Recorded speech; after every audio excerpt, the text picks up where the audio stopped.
Meus irmãos, nós teremos a exposição agora do Salmo 119, versículo 9 ao 16. Meus irmãos, acompanhem a leitura com fé. Assim diz a palavra do Senhor.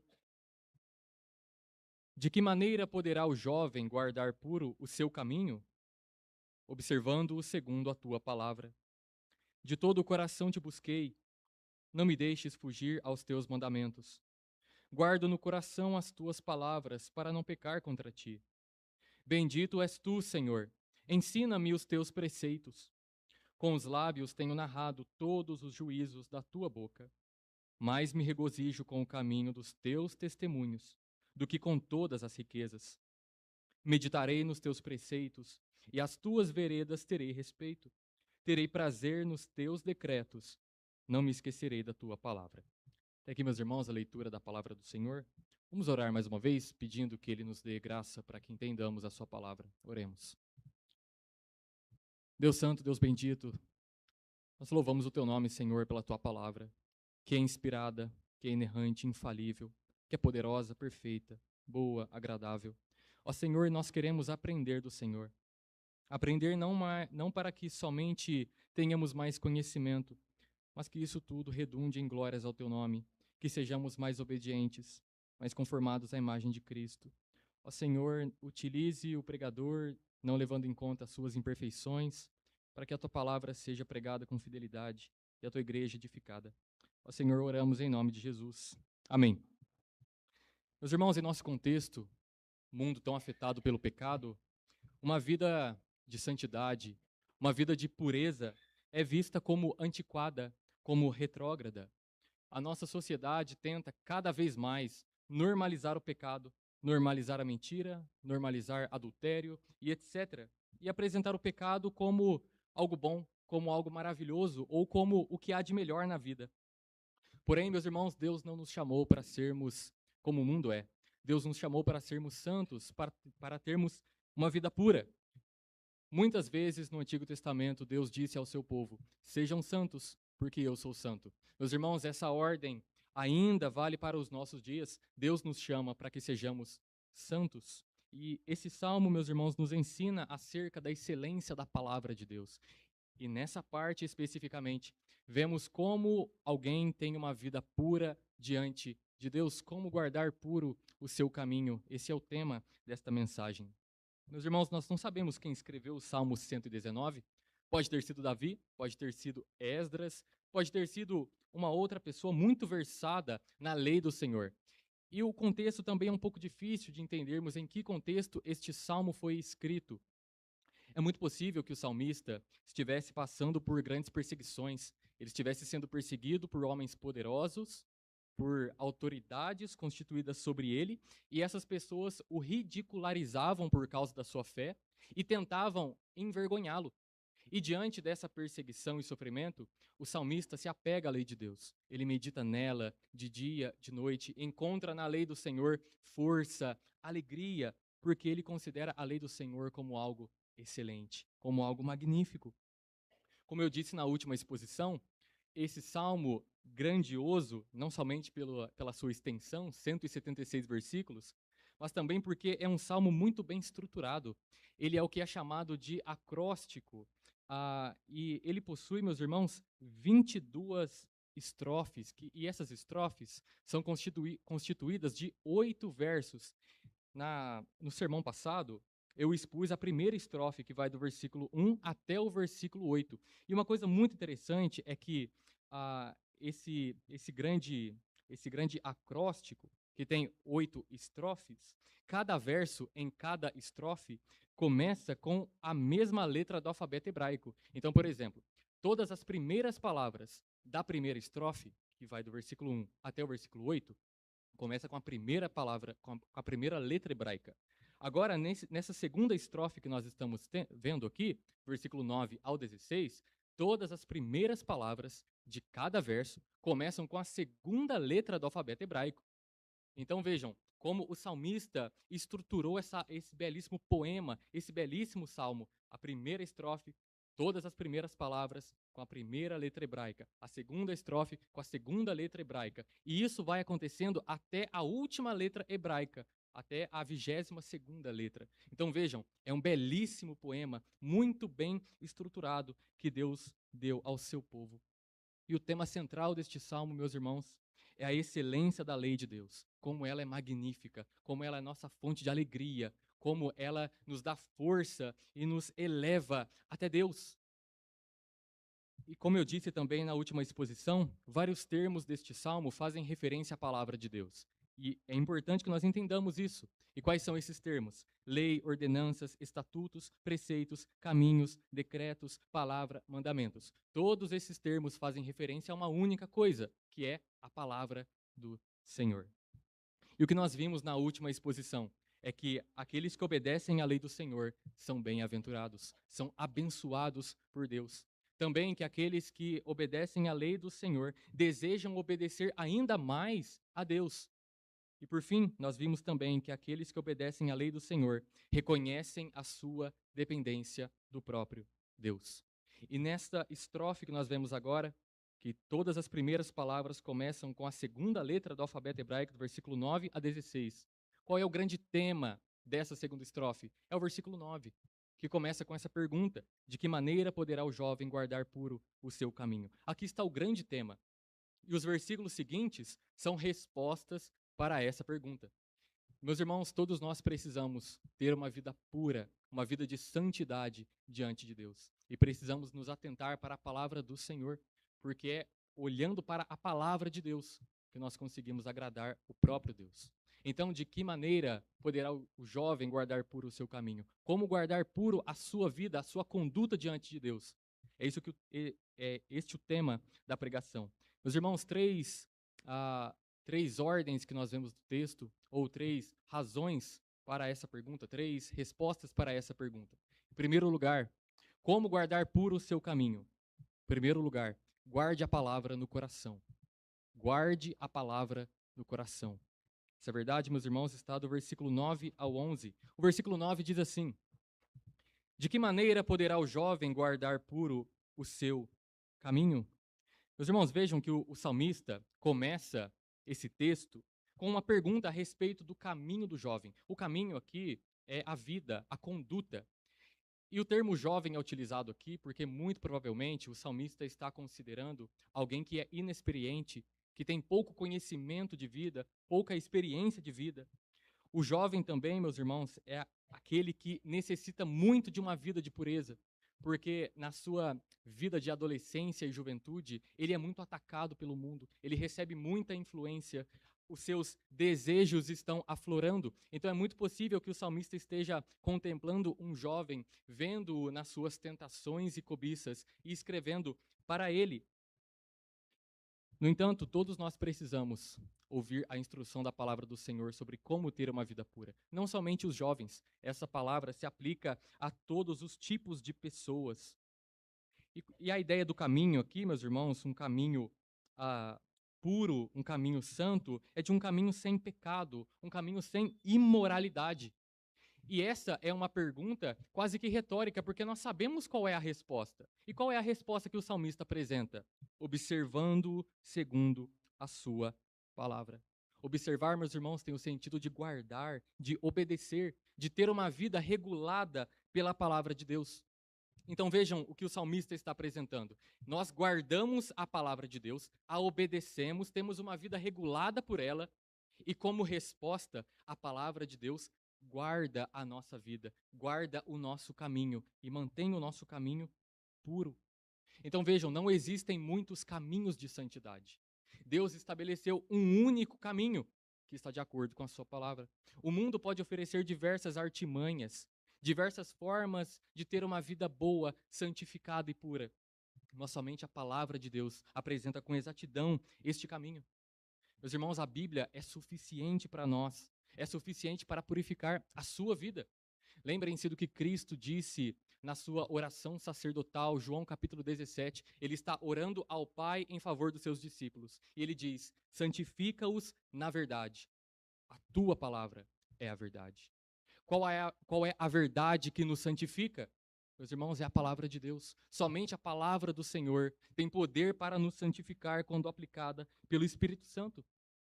Ou seja, se você deseja ter uma vida pura, uma vida santa diante de Deus, como o filho amado, você precisa observar a palavra de Deus. Você precisa guardar o que Deus estabeleceu em sua palavra. Esse é o caminho para ter uma vida pura. Então, como você se relaciona com a palavra de Deus? Você deseja mesmo ter uma vida de santificação? Então pergunte-se como você se relaciona com a palavra de Deus. Você a lê diariamente?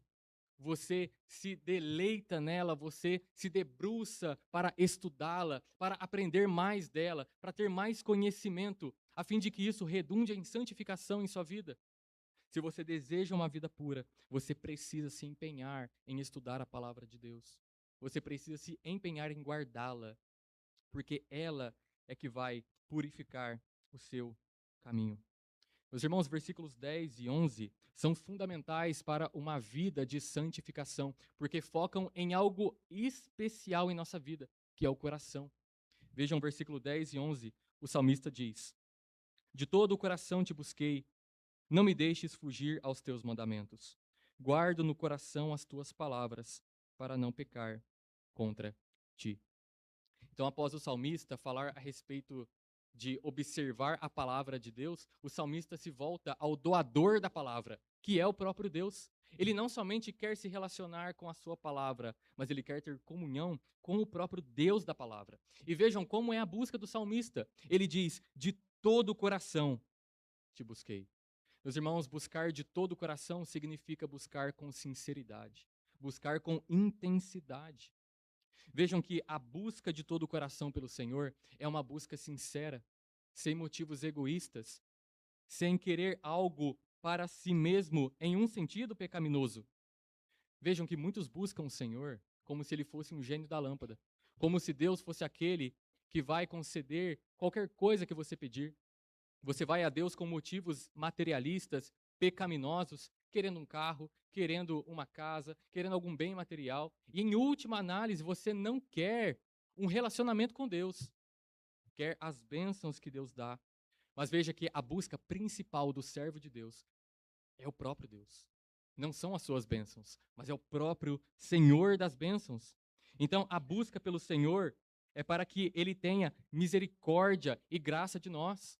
Nós devemos nos achegar diante de Deus, humilhados, querendo nos relacionar com Ele, desejando isso. Então pergunte-se por que você busca o Senhor. Por que você quer o Senhor? O que o move a fazer isso? Por que você quer o Senhor? É porque você quer um bem material? É porque você quer um bom emprego em sua vida? É porque você quer um carro? É porque você quer conquistar algo? Ou porque você quer se relacionar com o Senhor? Ainda que você não receba nenhuma bênção material, ainda que você não receba nada que você deseja que seja terreno, passageiro, você ainda quer se relacionar com o Senhor na sua busca. Meus irmãos, a busca pelo Senhor tem que ser de todo o coração, uma busca sincera, é querer se relacionar com Deus para ter uma vida pura, uma vida santa. E vejam que diante da sua busca sincera, veja o que o salmista pede. Ele apresenta um pedido a Deus. E ele diz assim: Não me deixes fugir aos teus mandamentos. Meus irmãos, vejam um homem que reconhece a sua dependência do próprio Deus. O salmista buscou o Senhor de todo o coração, é verdade, ele fez isso. Ele buscou o Senhor de todo o coração, com sinceridade e intensidade. Mas ele também sabe que ele depende do próprio Deus para continuar fazendo isso. Ele depende do próprio Deus para continuar obedecendo. Ele depende de Deus, da sua graça e misericórdia, para ter uma vida pura. Então ele pede: Senhor, não me deixes fugir aos teus mandamentos. Ele sabe que se Deus não abençoá-lo, ele vai se desviar dos caminhos. Ele vai não obedecer os mandamentos de Deus. Isso nos mostra, meus irmãos, que a busca por Deus, sem o auxílio dele, é infrutífero. Nós somente conseguiremos buscar o nosso Senhor e ter misericórdia dele quando antes ele abrir o nosso coração e nos abençoar. Porque o nosso pecado, meus irmãos, afetou a nossa vida a tal ponto que não desejamos a Deus sem que ele nos ajude, sem que ele nos auxilie. Lembrem-se do que Paulo diz, de que aquele que está numa condição espiritual sem Cristo é de de morto nos seus delitos e pecados. Um morto não sente, um morto não deseja nada. Essa é a ideia. Nós não desejamos a Deus, nós não queremos o Senhor.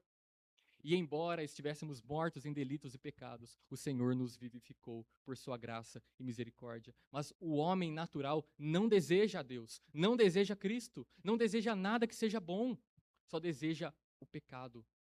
E é Deus que abre o nosso coração para desejá-lo, para buscá-lo. E o salmista sabe que ele não somente depende de Deus para crer nele, mas depende de Deus para continuar na sua vida de obediência, continuar na sua vida com um caminho puro.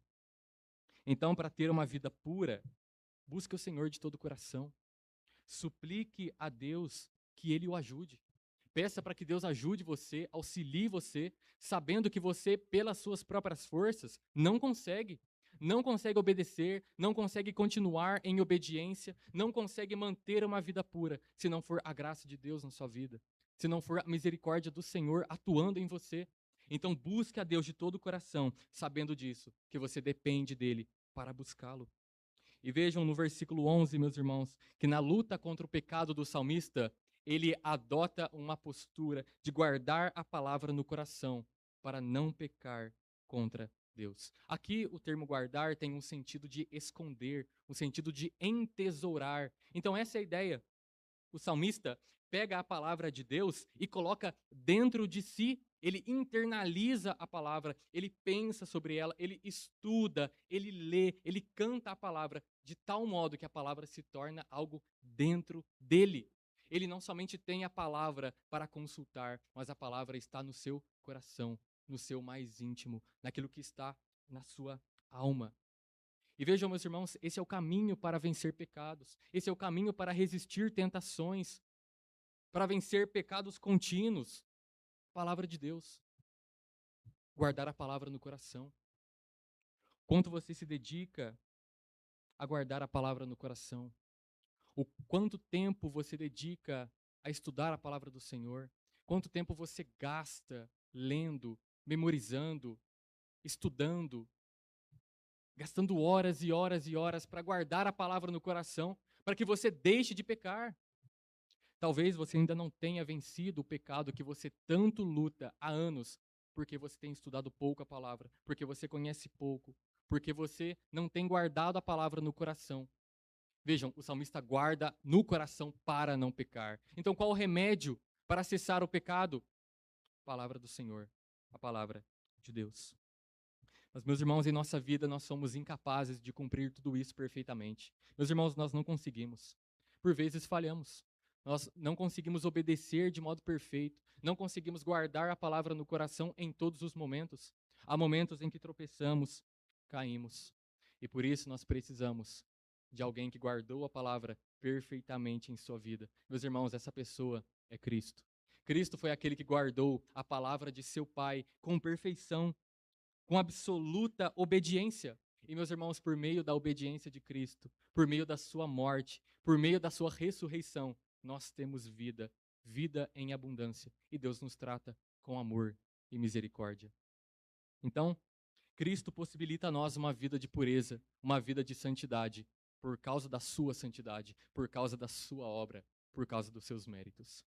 Então, como guardar puro o seu caminho? Em primeiro lugar, guarde a palavra no coração. Guarde a palavra, obedeça a palavra, leia a palavra, estude a palavra e a entesoure no coração. Porque, de fato, a palavra é um tesouro, é algo valioso. Então, guarde-a no seu coração. Segundo lugar, como guardar puro o seu caminho? Aprenda a palavra para proclamá-la. Aprenda a palavra para proclamá-la. Meus irmãos, versículo 12 e 13 nos ensinam isso. É dito assim: Bendito és tu, Senhor, ensina-me os teus preceitos.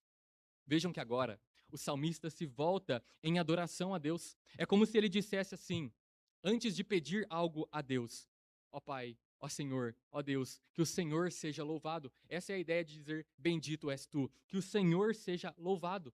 E ele adora a Deus antes de pedir algo a Deus. Isso nos lembra da oração do Senhor, que nós chamamos de oração do Pai Nosso. Jesus ensina os seus discípulos a orar.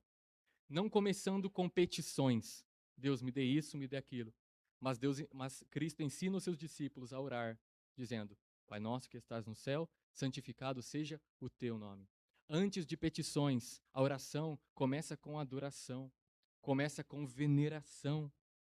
Então, o que o salmista pede após adorar o nome de Deus? Após dizer que Deus deve ser louvado, ele pede: não me dê, versículo 12, ensina-me os teus preceitos. Aqui o salmista compreende que ele é incapaz de aprender a palavra do Senhor de modo frutífero, de modo produtivo, de modo que isso transforme a vida dele. E ele deseja ser ensinado pelo próprio Deus, porque ele entende que a palavra é de Deus, e é Deus quem ensina. Não há melhor mestre, meus irmãos, do que o próprio Deus que inspirou a sua palavra.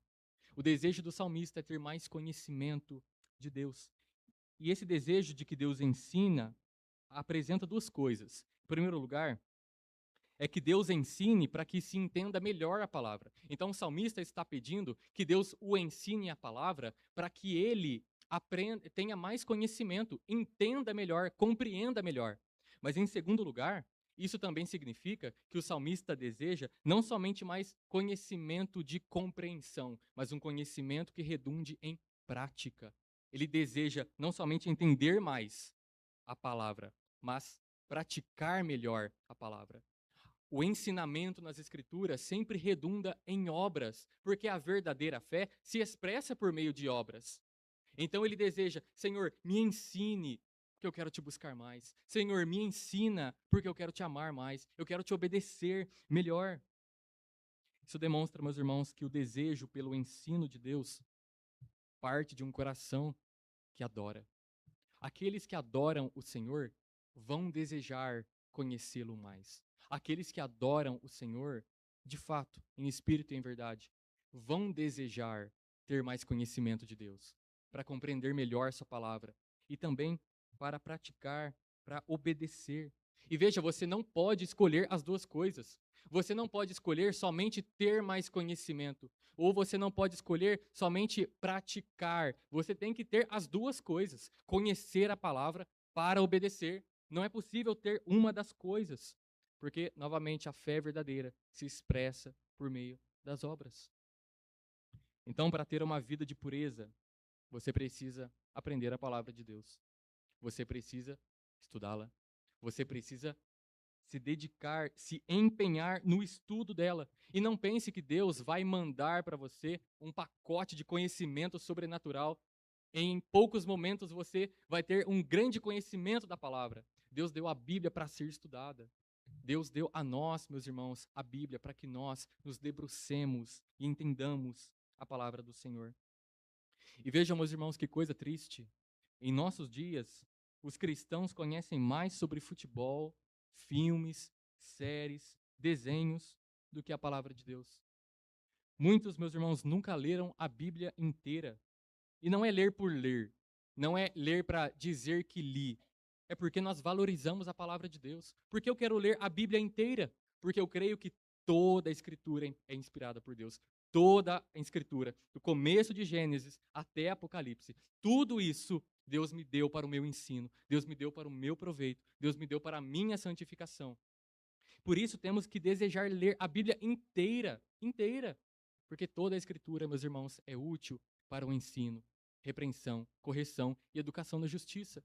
Toda a Escritura. E vejam, meus irmãos, que coisa triste. Quando perguntamos a um crente sobre algum time de futebol, essa pessoa responde com uma rapidez tremenda. Mas pergunte sobre algum assunto bíblico. É possível que essa pessoa gagueje, essa pessoa não saiba responder. Pergunte sobre alguma banda que ela goste muito e essa pessoa vai ser rápida em responder. Mas pergunte algo sobre alguma doutrina bíblica. Pergunte sobre a justificação, o que é isso? Me explica a santificação. É possível que essa pessoa não saiba responder. Meus irmãos, quando nós nos dizemos crentes, nós estamos dizendo que a palavra de Deus é uma coisa magnífica, porque nós estamos crendo que ali está a vontade do próprio Deus. E nós não queremos aprendê-la. Não queremos ser ensinados pelo próprio Deus. Então vejam que isso é uma vergonha para nós. Nós temos que ler toda a palavra, aprender toda a palavra. Não para dizer que lemos, mas porque nós valorizamos a palavra do Senhor. Então, que nós nos arrependamos, meus irmãos, se temos mais conhecimento sobre qualquer outra coisa que não a palavra. A palavra é importantíssima em nossa vida, fundamental, porque é a palavra de Deus. Vejam que no versículo 13, meus irmãos, após ter adorado, após ter feito um pedido a Deus, o salmista diz: com os lábios tenho narrado todos os juízos da tua boca. Se o salmista pediu para que a palavra fosse ensinada para ele, agora, meus irmãos, ele declara que ele tem narrado a palavra. E o sentido de narrar é de declarar, de proclamar, ou até mesmo de recitar a palavra em voz alta. E isso é um movimento natural. Quando Deus nos ensina a sua palavra, e isso nos alegra, meus irmãos, nós queremos compartilhar a palavra. Nós queremos falar às outras pessoas aquilo que Deus nos ensinou. Então, ao aprendermos algo de Deus, nós deveríamos compartilhar essa verdade com outros.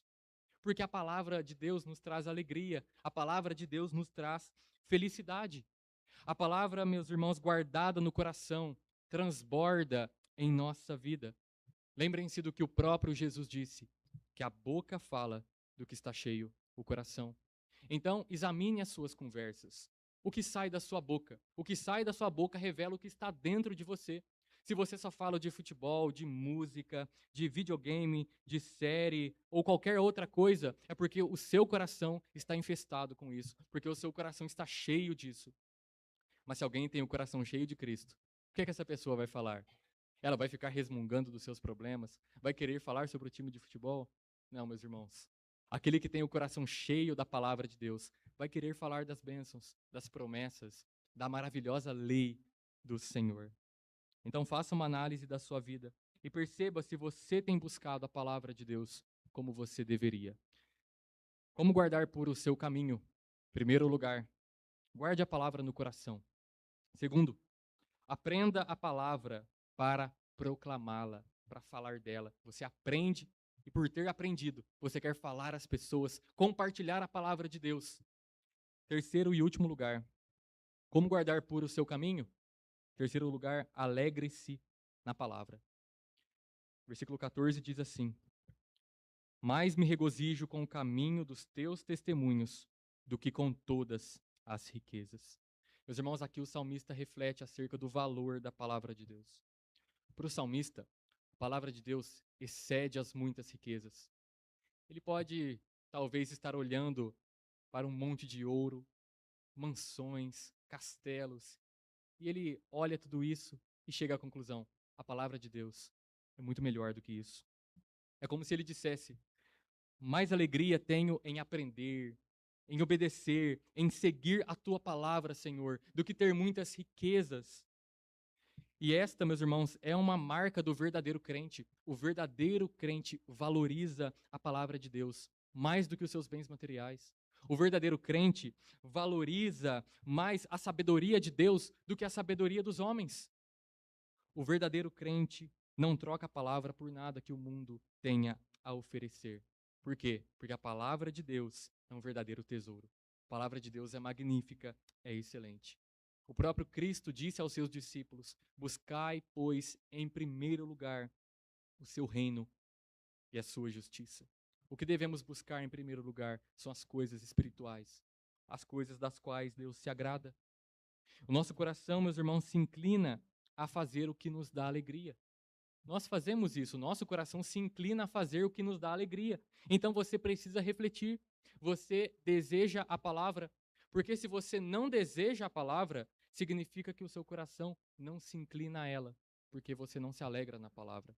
Quando nós nos alegramos em algo, o nosso coração naturalmente se inclina a querer. Naturalmente. Então você quer aprender mais? Você se alegra na palavra? Você considera a palavra dessa forma que a palavra deve ser considerada, como que excede todas as riquezas? É melhor ter a palavra de Deus do que os muitos bens materiais. Mas vejam que o salmista não somente se regozija na palavra. No versículo 15, meus irmãos, ele também diz que meditará nos preceitos do Senhor e nas veredas do Senhor ele terá respeito. Meus irmãos, isso nos lembra o Salmo 1, versículo 2, que o justo é apresentado como aquele que tem prazer na lei do Senhor e na sua lei medita de dia e de noite. Vejam que o crente é apresentado, o justo é apresentado como alguém que medita na palavra. Meus irmãos, a meditação, ela é uma das práticas mais esquecidas em nosso tempo.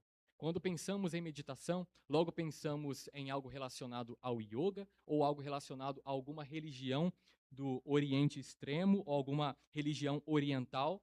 E pensamos que a meditação se trata de esvaziar a mente. Mas essa não é a meditação bíblica. A meditação bíblica não se trata de esvaziar a sua mente, mas de encher a sua mente. É você permear a sua mente com a palavra de Deus, fazer com que o seu coração esteja totalmente envolvido com a palavra.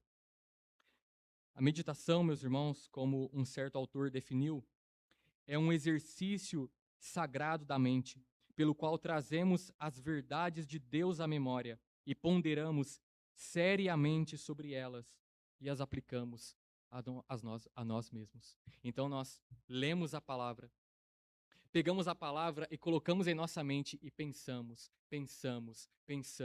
digerimos aquela palavra e vamos digerindo, pensando como essa palavra pode ser aplicada à minha vida. E isso é o que ocupa o nosso pensamento.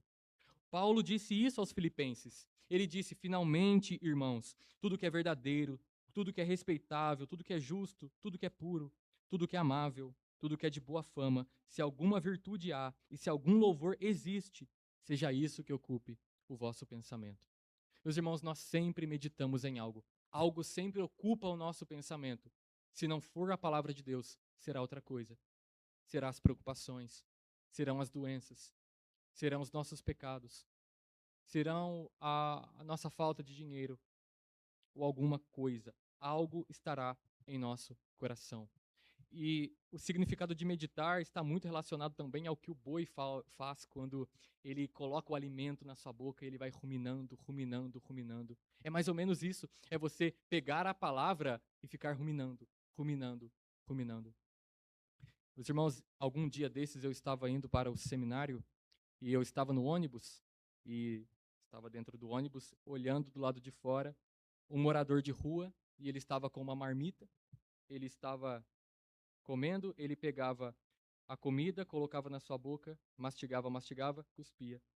Ele pegava de novo, outra colher, colocava na boca, mastigava, mastigava, cuspia. E isso ia acontecendo muitas vezes.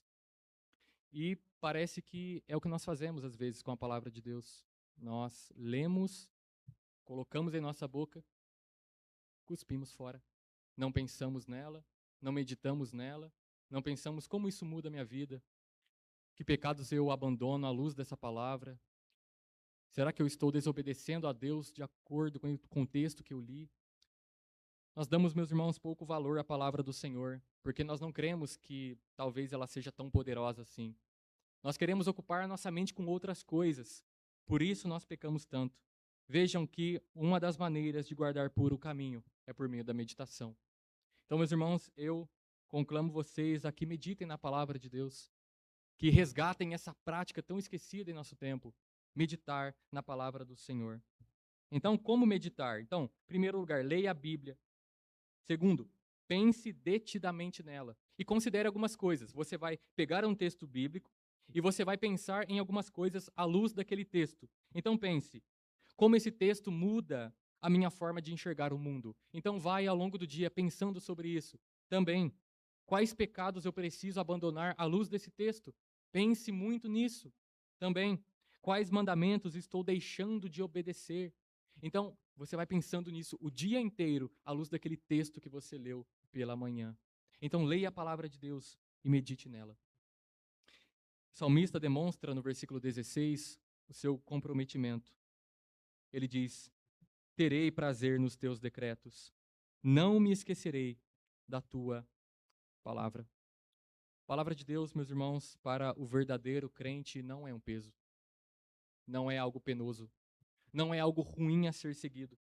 O próprio salmista diz: eu terei prazer, eu me alegrarei na tua palavra, eu me alegrarei nos teus decretos. E uma vez que ele se alegra na palavra, ele diz: não me esquecerei da tua palavra. Afinal, meus irmãos, é muito difícil nós nos esquecermos daquilo que nos dá alegria, não é? Então pensemos, por que nos esquecemos tanto da palavra? Será que de fato ela nos traz alegria? Porque nós não nos esquecemos com facilidade daquilo que nos traz verdadeira alegria. Mas somos muito rápidos em esquecer a palavra. Somos rápidos em colocá-la na boca e logo cuspi-la.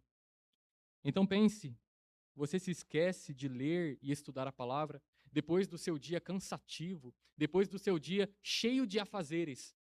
Você se esqueceu de ter lido a palavra? Você se esqueceu de meditar? Você se esqueceu de buscar o Senhor?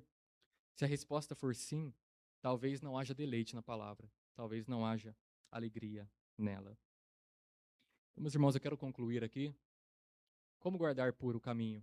Então, em primeiro lugar, guardar a palavra no coração, obedecê-la, memorizá-la, estudá-la, lê-la e guardá-la no seu mais íntimo. Não tê-la somente para como algo a ser consultado externamente, mas algo a ser consultado internamente. Lembrem-se de Cristo na sua tentação no deserto. Sempre nas tentações, com as ofertas de Satanás, Cristo dizia: está escrito, está escrito. Isso porque ele tinha a palavra no seu coração, meditava nela dia e noite.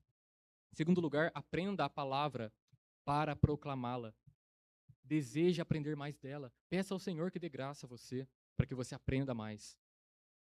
Terceiro lugar, alegre-se na palavra. Meus irmãos, a palavra de Deus excede as muitas riquezas. Você não tem tantos bens materiais? Você pode ser considerado pobre? Você tem pouca renda? Tudo bem, você tem a palavra de Deus. E ela excede os bens materiais. Excede. Meus irmãos, Deus deseja que os seus filhos vivam em pureza de vida. E para isso é necessário que nós leiamos, estudemos, meditemos na palavra. E isso exige, meus irmãos, esforço, dedicação, empenho. Lembremos que a vida cristã é retratada como uma guerra. A vida cristã é uma guerra, nós estamos constantemente em batalha contra a nossa carne, desejos pecaminosos, contra Satanás, contra as influências do mundo. E como nós devemos reagir a essa batalha? Devemos nos armar com a espada do Espírito, palavra de Deus. Porém, meus irmãos, nós precisamos nos lembrar de que a vida de pureza não depende da nossa força. A vida de pureza depende da graça de Deus. A parte da graça de Cristo, meus irmãos, nós não conseguiremos viver uma vida de pureza, uma vida que agrada a Deus. Quando Jesus conversava com os seus discípulos, em João capítulo 15, ao falar que ele é a videira verdadeira e os seus discípulos os ramos, Cristo disse: sem mim, nada podeis fazer. Meus irmãos, sem a graça de Cristo, nós não podemos caminhar em santidade, não podemos viver uma vida que agrada a Deus. Então, uma vida santa só é possível por causa da vida de Cristo, da vida perfeita do nosso Senhor Jesus Cristo e da sua obra de redenção. Meus irmãos, Cristo viveu perfeitamente e ele morreu em nosso lugar a fim de nos dar perdão e vida nova. Então, alegre-se nisso. Você tem um redentor que conquistou a você um relacionamento com Deus. Você pode, então, caminhar em santidade de vida, ainda que uma vida imperfeita, porque Deus se alegra das suas obras por causa de Cristo. Deus não se alegra das suas obras por causa delas, mas por causa das obras de Cristo Jesus. Então, como nós guardamos puro o caminho? Meus irmãos, é confiando em Cristo, em última análise. Meus irmãos, que Deus nos abençoe, nos ajude a viver uma vida de santidade, ainda que o mundo diga que isso é algo antiquado, ainda que isso não seja algo tão popular em nossos dias. Sejamos santos ao Senhor, porque Ele é santo. Deus nos abençoe. Amém.